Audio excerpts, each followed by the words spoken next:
L'évolution fulgurante des mentalités est la conséquence d'une mondialisation presque achevée. Cette interconnexion, ce brassage de cultures, de manières de penser, offre aux nouvelles générations une autre perception de la notion de la liberté et des libertés individuelles.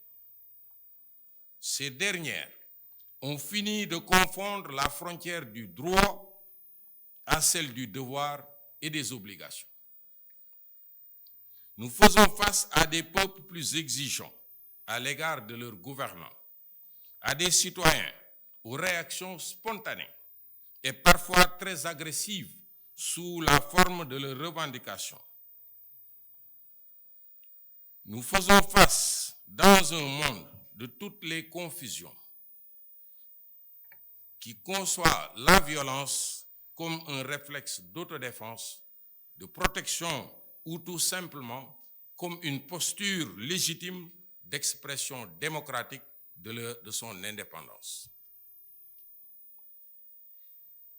Ce choc naturel des volontés individuelles dans un espace que nous partageons en commun est intégralement alimenté par des motifs incompréhensibles.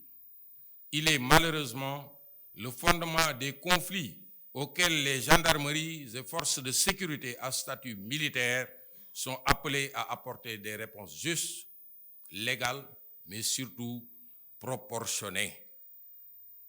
Face à un tel environnement, notre offre traditionnelle de sécurité se trouve naturellement compromise. Les demandes de sécurité des populations imposent désormais un changement des paradigmes.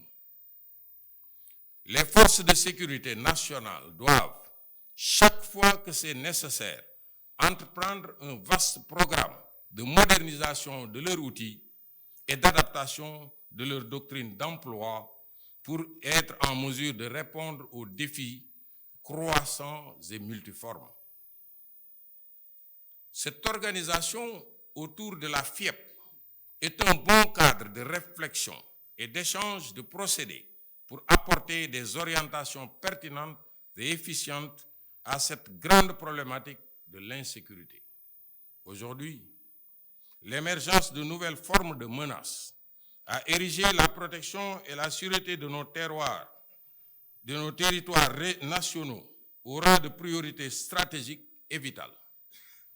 Pour y faire face, les forces de gendarmerie et forces assimilées doivent proposer un schéma cohérent, capable de garantir en permanence et partout une meilleure surveillance de nos villes, de nos campagnes, de nos voies de communication, mais aussi de nos frontières. Et à assurer la continuité de l'action gouvernementale, participer à garantir la sécurité générale du territoire par la prévention et la répression des atteintes à l'ordre public, participer à la protection des populations et de leurs biens, en particulier les moyens qui conditionnent le maintien des activités indispensables à leur bien-être.